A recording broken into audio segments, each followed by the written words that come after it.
Greetings, faculty and staff.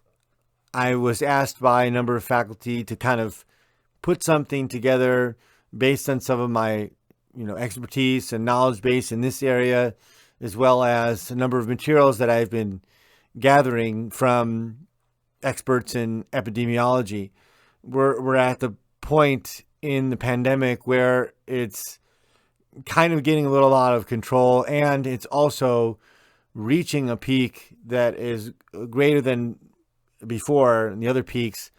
And it's probably good to, go through, a little knowledge check and be a little more informed of what's going on. Since the pandemic started, and we have pretty good documented progression of how the disease manifests, when the symptoms present themselves, if they do, and then what does hospitalization and recovery look like. So this is a fairly comprehensive chart that shows that when you have contact with the virus, the incubation period is typically 2 to 12 days. It can be up to 14 days. And you can certainly infect others even before you have symptoms that present. Now, there is about 50% of the individuals that are infected with coronavirus don't present with any symptoms. That is, they are asymptomatic. But there is still the potential of infecting others before those symptoms present, as well as when you're not presenting them at all. And in 7 days, those that will present symptoms will usually present mild or moderate ones, but 20% of those individuals may present with moderate to severe symptoms and need to be hospitalized. Those that are hospitalized, we see that about 85% recover, but there's 15% of those individuals that will need to be put in intensive care, and they may also need to be intubated. Those individuals in critical condition, about 35 to 50% recover after being in the ICU between 7 and 14 days, and then 50% to 65% of those individuals, it could result in death and even hospitalized for up to a month or 30 days. So the average percentage of all patients, 50% are symptomatic, 10% are hospitalized, 1.5% need or require intensive care unit, and it looks like about 1% of individuals that are infected with coronavirus, they die. That results in death. And you can see that a 1% fatality rate or death rate is typically one magnitude difference from something like the flu. In terms of the disease rate in the United States, we are reaching the third wave of the pandemic. Here, the first wave peaking on or around April 7th, and that coincides with some of the extreme lockdown measures that were conducted in many of our states. And then we have our second wave on around the middle of July, and this kind of correlates with the relaxing of a number of these restrictions, the opening of businesses, bars and restaurants as well. And then we're typically, most scientists suggest we're moving into the third wave, and there's really no sign of a peak at this point, and we're looking at 80,000 cases reported each day, and it is greater than the second wave that peaked in the middle of July. Now the question also arises, what are we to do about this? Well, it looks like no single, when you have an exponential, replicating virus or bacteria like this, we recognize that there is not a single measure or prevention that is 100% fail-safe. And understanding that there are holes in these defenses, we use the Swiss cheese respiratory virus defense technique in that if we stack a number of these techniques together, even though they do have holes, like stacking a bunch of Swiss cheese incrementally, then we'll do our best to cover as many holes as we can. One of the best preventions we know is wearing a mask. And you can wear a number of different types of masks. We know that gaiters or some of the like neck scarves that you lift over your face aren't very effective. Homemade cotton masks, probably about 50% effective, although you can improve their effectiveness by inserting a filter or a number of different layers in that mask, particularly if it's homemade, or you are receiving that mask from somebody else, adding another layer, or you can also add a filter like a PM 2.5 filter, and that is good mostly for things like pollution, but things that are 2.5 microns or greater. N95 masks, surgical masks are typically 90 to 90% effective. N95 or its equivalent, KN95, they're typically effective at 95% or potentially even greater. An N95 mask is actually pretty good because it not only protects you, but other people. And so an N95 would protect you, but also, as well as other people that potentially may not be wearing a mask, or those individuals that aren't dedicated to wearing their mask properly. Ventilation is also another important factor. Being in areas that are much more open, that get more air circulation, and this is another reason why we're probably reaching this next wave, is because in the winter months we oftentimes will have less, because it's drier as well, less respiratory mucosa, and you don't have the type of lining that you would during other seasons for your cilia or the hairs in your respiratory lining to expel foreign particles. And we see this with other respiratory diseases like the flu, where there's an increase during the winter months. So ventilation, being in properly ventilated area, is also really important. And if you also, in winter months, people stay inside more. And so this could also lead to the rise in coronavirus infection rates. You can get a antiviral filter for your air conditioning or HVAC system in your home. That's another way to increase your defense. We also think that it's not only droplets that are expelled from people that cause the coronavirus disease, but we also think it's airborne. Many scientists, even in July, a group of over 200 scientists in the Lancet suggested that it's airborne. And that would mean that not only 6 feet, but 20 feet distance is probably recommended, meaning it can stay in the air for, a particular amount of time. We don't know. Some people have suggested it's only a few hours. Some people have said it's maybe a day. But that you can increase those measures if you, as you see fit. We also believe that wearing a mask,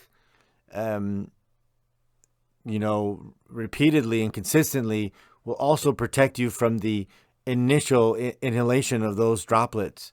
So wearing a mask not only helps with preventing the ingestion of those droplets, but it might also help lessen your symptoms, as well as the degree of that initial inhalation.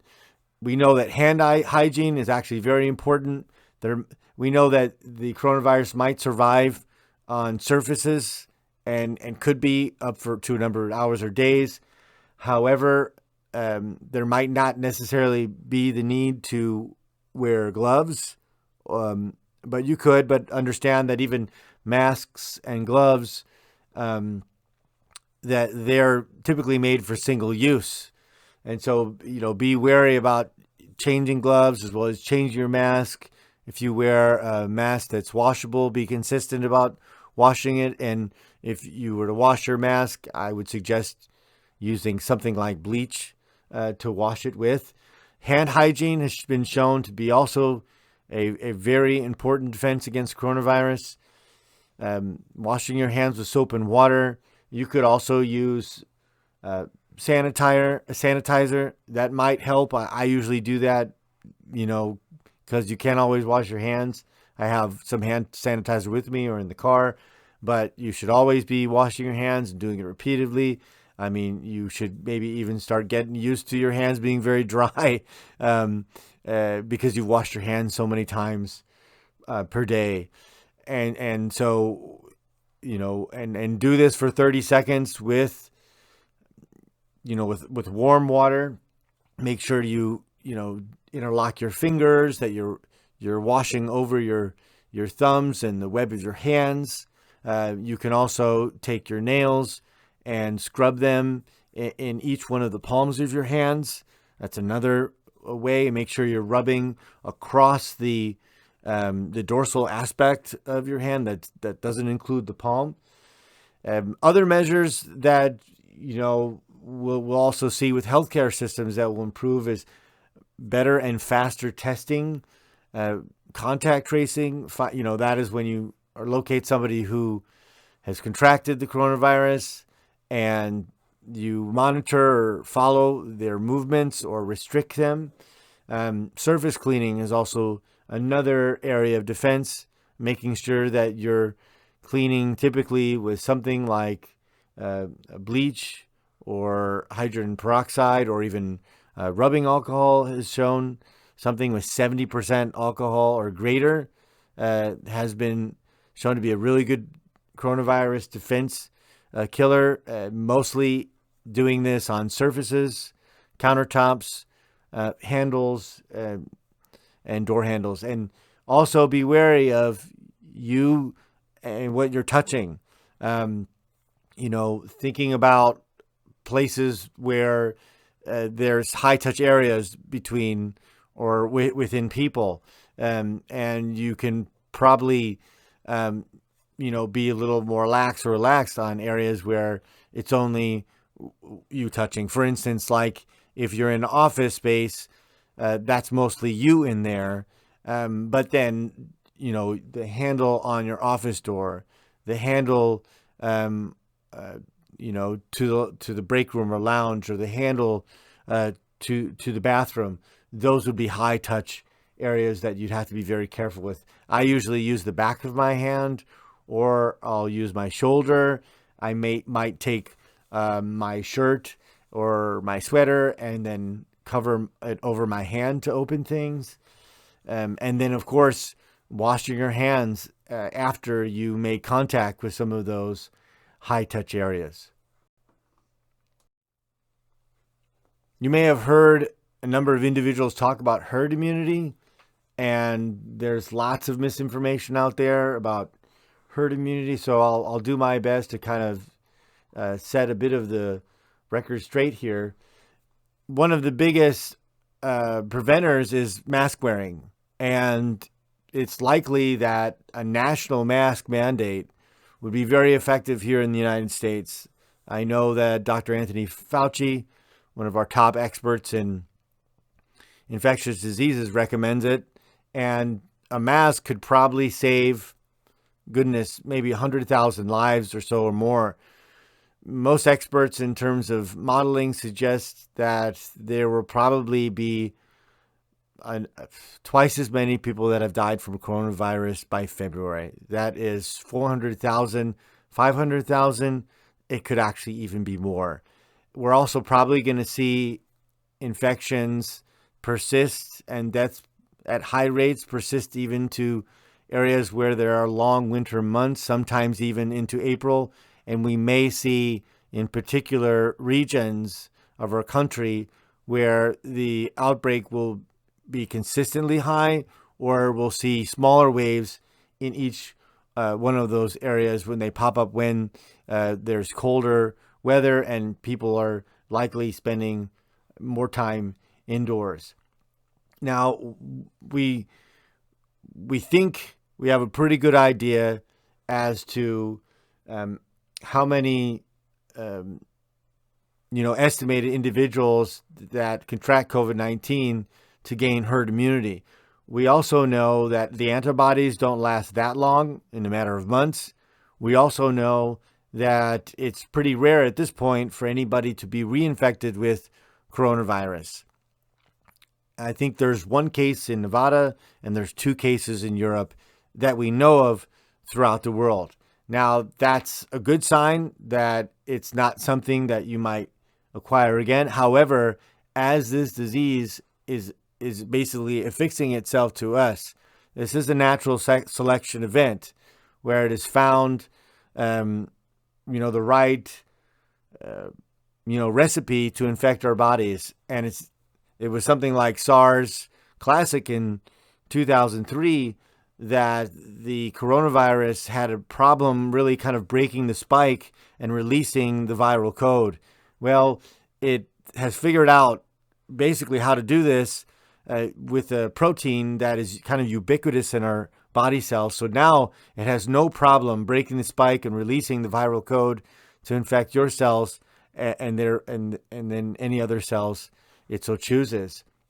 This is why coronavirus can affect the upper and lower respiratory tract. It's also why it can get into a number of different organs. It's why it can also cause brain damage, and that's also why it can persist beyond recovery, and it also can cause a number of lifelong complications. There's also a phenomenon known as long haulers. Those are people that have, and are going through persistent issues because of the coronavirus and affecting a number of organs, for instance. So the number that is suggested to gain herd immunity from coronavirus is between 60 to 75% in infection. And that would mean that the U.S. population, as being about 328 million, we need about 197 cases to reach herd immunity. Fatality rate, about 1.5%. That would mean that, you're looking at about 3 million deaths to reach herd immunity. And what we're also looking at is herd immunity is oftentimes acquired through vaccines. If you look at something like pertussis or whooping cough, you need about 92 to 94% herd immunity for human herd immunity there. And many of us have had what's known as a Tdap vaccination, which is a cocktail of vaccinations that includes tetanus, diphtheria, as well as pertussis. And so one of the issues is, of course, how do we reach herd immunity without actually encountering this many deaths? And one of the ways to prevent this is to actually have something like a vaccine. And we're at the point where there are a few candidates for vaccines. There was one in Russia, although I think that was inflated. There are a few in a few other parts of the world. Right now, the best case scenario for a vaccine is one that's coming out of Oxford that is also teaming up with another company, another company called AstraZeneca. So there have been other trials. Some of them have been halted because people have experienced extreme symptoms, and I think even one person has died thus far experimenting with the coronavirus vaccine. Now, there are a number of different trials. There are 3 of them. And of course, even if one is distributed, we don't really know if there will be any long-term effects for taking it. But at this point, one of the first batches of coronavirus vaccine is going to be distributed through a London hospital. But you can see the complexity of the issue when it comes to herd immunity. And, what we're basically trying to do is to control the number of infections and deaths. Well, that's what we would conceivably want to do, and control the rate of the disease affixing to our species and reaching herd immunity with the least amount of deaths possible. And this is also why a vaccine would be helpful. And then, it may return us to some degree of normalcy or normal life that we've experienced before the pandemic.